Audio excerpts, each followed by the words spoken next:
Ça fait plaisir de sentir qu'il y a un public qui est vraiment chaud. Est-ce qu'il y a vraiment un public chaud ce soir? C'est bien, vous avez révisé. Mes enfants adorent la bouffe. Ils sont très curieux, ils me demandent toujours de leur préparer des choses un peu particulières. Des trucs comme la cervelle, les tripes, et les rognons. Ça, ils adorent les rognons par-dessus tout. Vous avez déjà cuisiné des rognons? Non. Bon, ceux qui ont déjà cuisiné des rognons, ils le savent. Parfois, à la cuisson, il se dégage une odeur, mais alors, c'est quelque chose quand même, hein, très très forte. Il y a environ 2 ans, on a eu la chance de passer quelques jours de vacances à Barcelone. Et en se promenant dans les ruelles de Barcelone, au détour d'un coin de rue, on tombe sur ça. Et bien nous, en plus de l'image, on avait l'odeur. À l'odeur qui s'en dégageait, on pouvait supposer que la moitié des touristes de la ville étaient venus précisément se soulager dans ce coin-là. Ça puait l'urine. Alors évidemment, on a fui. Et là, j'ai un de mes enfants qui s'est crié « Papa, papa, ça sent trop bon, ça me donne trop faim, j'ai trop envie de manger des rognons. » Et ouais, alors nous aussi, ça nous a fait rire, bien sûr. Mais qu'est-ce que nous révèle cette anecdote?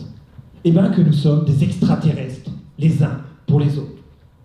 Qu'à partir d'une même donnée, une information purement rationnelle, une odeur qui pue, on va en faire des lectures différentes et produire des visions du monde qui sont à l'opposé l'une de l'autre. Est-ce qu'il y en a parmi vous qui ont pensé que cet enfant était stupide? Allez, osez. Je te remercie, c'est mon fils quand même, attention. Donc l'immense majorité d'entre vous, évidemment, vous n'avez pas pensé ça, parce qu'en tant qu'adulte sensé et responsable, vous vous mettez à la place de cet enfant, et donc vous comprenez tout à fait pourquoi il a eu cette réaction. Ça, c'est tout simplement ce qu'on appelle de l'empathie. Alors maintenant, est-ce qu'il vous est déjà arrivé, avec des adultes, d'être dans des situations similaires, c'est-à-dire d'avoir des visions du monde opposées à peu près de cette façon-là? Sûrement que oui. Est-ce que dans ces situations, il vous est arrivé de penser, et puisqu'on est entre nous, vous pouvez me le dire, que cet autre adulte était soit stupide, imbécile, ignorant, ou je ne sais quoi d'autre? Allez, soyez francs. Ok, je vous remercie pour votre franchise. Alors là, vous voyez, on n'est plus du tout dans l'empathie. On a largement glissé dans le jugement. Et bien voilà comment nous dressons des murs entre nous. Parfois, nos visions du monde sont tellement opposées que ça nous paraît extrêmement difficile de faire l'effort de les rassembler. Alors on va préférer s'opposer en se jugeant les uns les autres. Alors bien sûr, on n'aime pas ça, surtout quand c'est nous qui sommes jugés. Donc on met en place des stratégies d'évitement. Les conventions sociales. Surtout pas faire de vagues. Surtout pas se faire remarquer. Éviter le regard et le jugement des autres, bien sûr. Alors c'est très bien les conventions sociales, j'ai rien contre, évidemment, ça nous permet de vivre ensemble dans une relative harmonie, donc bien sûr c'est nécessaire. Mais ce qu'on va voir, c'est que parfois, poussées à l'extrême, ces conventions sociales, eh ben, elles peuvent produire exactement l'inverse. Nous les adoptons pour nous faire accepter, et on va voir que parfois, elles produisent plutôt du rejet. Alors on va prendre des exemples concrets, particulièrement dans le monde de l'entreprise. Pour ça, je vais prendre une entreprise que je vais appeler BlaBlaCorp. Yeah. Alors si on va sur le site de BlaBlaCorp, qu'est-ce qu'on va trouver? On va trouver quelque chose qui ressemble à peu près à ça.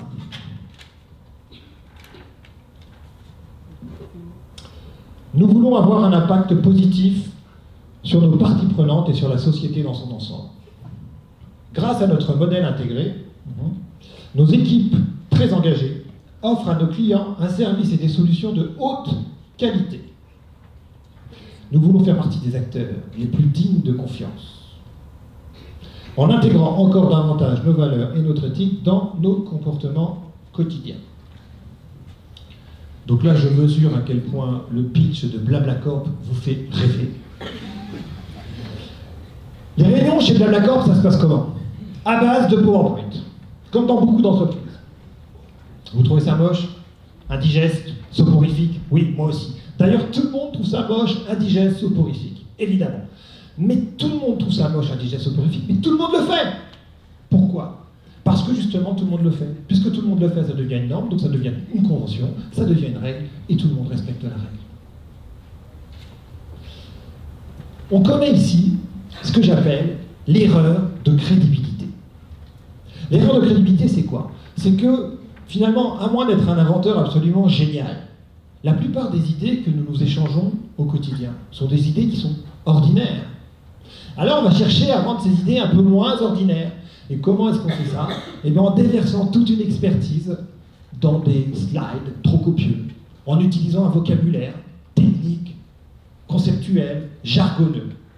Et on croit qu'on rend nos idées un peu plus géniales, mais pas du tout. Quelque part, on le sait bien. Parce qu'on voit bien que quand les autres ils font ça sur nous, ça ne marche pas. Alors on se dit bien que si nous on fait ça sur eux, pourquoi ça marcherait plus? Mais par peur de rompre avec les conventions sociales, eh ben on préfère fonctionner comme ça. Et c'est ce qui fait dire à Keynes, il vaut mieux pour sa réputation échouer avec les conventions que réussir contre elles. Dommage, hein? Alors analysons un peu ce pitch de Blablacorp. Commencez pas à lire, je vous ai déjà endormi une fois avec, à la lecture, c'est pas la peine de recommencer. Non mais juste regardez, si on supprime les éléments de langage et la syntaxe, il nous reste quoi? Des concepts abstraits, de la pure abstraction. Alors c'est quoi le problème avec l'abstraction? C'est pas qu'on la comprend pas. Non, bien sûr on la comprend, mais on ne la ressent pas. Ça ne produit absolument aucune sensation. Ça ne stimule aucun de nos sens. Pas de son, pas d'image, pas d'odeur, rien. Une idée qui ne stimule pas les sens est une idée extrêmement volatile. C'est une idée qui ne laisse pas de traces. C'est une idée qui n'existe pas. Or, une idée qui n'existe pas est une idée qui n'a tout simplement pas de sens. Et voilà comment, finalement, nous créons des espaces vides de sens entre nous. On a horreur de ça. Parce que bien sûr, nous sommes des êtres humains, nous avons besoin de sens, nous avons besoin de comprendre pourquoi nous faisons les choses. Alors on va chercher à combler ces espaces vides de sens. Mais avec quoi on va combler ça? Eh bien avec des sentiments qui ne sont pas terribles. Parce que souvent ça produit quoi? De l'indécision, de la frustration, du stress, de l'angoisse, de la colère parfois. Et ça peut même conduire à l'agressivité. Donc on voit bien que là, par une consommation abusive de normes sociales, de conventions sociales, et bien finalement, on produit davantage de rejet plutôt que de créer des liens. Alors comment est-ce qu'on va changer ça? Je vous propose deux axes. La créativité et la passion. J'adore la créativité. Soyez donc créatifs. Ouais, comme si c'était facile. En fait, c'est pas si difficile. Des idées, on en a plein. Ce qui est difficile, en revanche, c'est de lutter contre nos propres croyances, celles qui nous dictent ce qui est admis ou qui ne l'est pas, et qui sont influencées par les conventions sociales. Merci, il y en a un qui suit, bravo, félicitations. La créativité, c'est quoi? C'est assembler des choses qui, a priori, n'ont rien à voir. Exemple. Il y a quelques temps, je rencontre un manager qui me demande de l'accompagner. Il avait une problématique de conduite du changement dans ses équipes. Migrer vers une nouvelle version du logiciel utilisé dans son service. Il me dit, j'arrive pas à les convaincre. Alors j'ai travaillé avec lui, je lui dis, qu'est-ce qui est important dans ton idée? Il commence par la litanie des banalités. C'est un logiciel génial, avec une nouvelle ergonomie, avec un nouveau design, bla bla bla bla bla. Il voyait bien qu'il n'arrivait pas à avoir plus d'impact sur moi que les autres, que sur ses collaborateurs. Alors je lui ai posé des questions, je l'ai un peu challengé. Et à un moment donné, à cran, il me dit « Mais je ne comprends pas pourquoi ils n'utilisent pas ce logiciel. Moi, depuis que je l'ai mis en place, je suis devenu addict. » Voilà.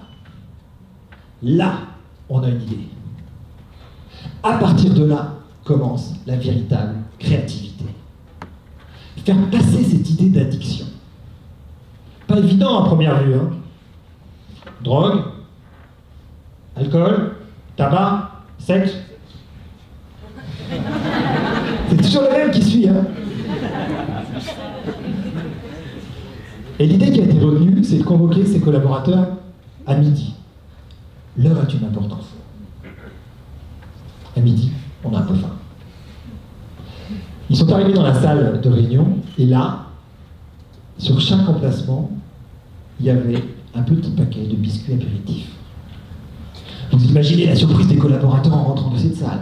Ils se sont installés, ils ont ouvert les paquets, ça a fait un peu d'ambiance, ça a fait un peu de bruit, ils ont mis la main dans le paquet de curly, ils ont commencé à grignoter. Lui, le manager, il a commencé sa réunion au format plutôt classique. Mais au bout de quelques minutes, il n'y avait plus un curly dans les paquets. Alors là, il s'arrêtait net. Il a posé cette question, quelqu'un peut me dire pourquoi il n'y a déjà plus de curly dans ces paquets? Dans le tour de table qui s'ensuit, quelqu'un répond forcément, mais quand tu mets la main dans le paquet, tu ne peux pas t'empêcher d'y revenir. Et ben voilà, c'est exactement l'effet que m'a fait ce nouveau logiciel. Fin de la réunion. On peut aller déjeuner. En quelques minutes, il avait placé l'idée du changement dans la tête de ses collaborateurs. Alors bien sûr, il ne va pas revenir après le déjeuner et faire la révolution, changer de logiciel, etc. C'est pas comme ça que ça se passe. Mais il a créé les conditions de la motivation. Et ses collaborateurs vont lui donner la permission d'aller plus loin avec des réunions plus formelles, peut-être un peu plus rébarbatives, où on va aborder des choses plus techniques.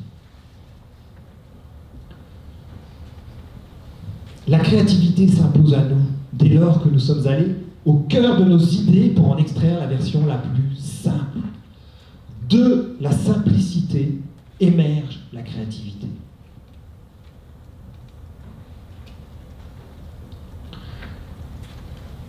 Imaginez-vous maintenant cette réunion. Vous êtes là, vous ouvrez le paquet de curly, vous mettez la main dedans, c'est un peu gras. Vous portez ça à la bouche, ça croustille, c'est salé. Avoir certaines réactions, je sens que déjà ça vous émoustille un peu les papilles là. Hein? Vous voyez que rien qu'à l'évocation du produit, vous avez des sensations. Donc imaginez ceux qui étaient présents à la réunion. Là, on a une idée qui stimule les sens. Cette idée stimule les sens, c'est donc une idée sensationnelle. Eh oui, sensationnelle, exactement. Et voilà comment on passe d'une idée a priori banale à une idée plutôt géniale. Vous vous souvenez maintenant comment il est arrivé, ce manager, à cette idée de l'addiction? Il était à cran. L'idée de l'addiction, elle a jailli de façon totalement passionnelle. Donc on voit bien que là, il n'est plus question de parler des nouvelles fonctionnalités d'un logiciel, mais il est question de dire de ce que ce logiciel a produit sur moi. C'est-à-dire que je dois m'engager, je dois m'impliquer. On est là, notre deuxième point, la passion. Mais m'engager, m'impliquer, ça veut dire quoi? Ça veut dire que je dois parler de moi, je dois dire je. Alors ça c'est dur. Ça c'est difficile. On a été éduqué exactement l'inverse depuis tout petit. Surtout pas parler de soi, surtout pas faire de vagues, surtout pas se faire remarquer. Puis ma vie, tout le monde s'en fiche. Puis il faut bien que je me préserve. Et puis c'est narcissique, c'est pas poli. Mais si vous ne parlez pas de vous, comment vous voulez faire passer les choses avec passion? Quand on parle avec l'énergie de la passion, on est dans la même attention généreuse que quand on fait un cadeau. Nos idées sont des cadeaux, c'est exactement ça. Donc de la même façon qu'on offre un cadeau à quelqu'un qu'on aime, eh ben on transmet une idée. Alors à quelqu'un qu'on n'aime pas forcément, c'est sûr. Mais si on s'efforce d'aider sa vision du monde, alors il y a forte chance qu'on commence à se rapprocher. Et là, on glisse petit à petit vers l'empathie. Paul VI disait, oui alors j'aurais pu prendre Mandela, Steve Jobs, Martin Luther King, mais je me suis dit, tant qu'à être anticonformiste, autant prendre un pape. Les hommes d'aujourd'hui ont plus besoin de témoins que de maîtres. Et lorsqu'ils suivent des maîtres, c'est parce que leurs maîtres sont devenus des témoins. Mais si je témoigne, je parle de qui? Je parle de moi. Donc je dis je. Dire je, c'est pas forcément narcissique et égocentrique. Ça peut l'être si vous êtes compulsivement tourné vers vous-même, mais ça peut être aussi tellement généreux. Créativité et passion. La créativité pour stimuler les sens, la passion pour donner du sens. Deux principes qui, si vous les appliquez à vos idées, sont terriblement rassembleurs, fédérateurs.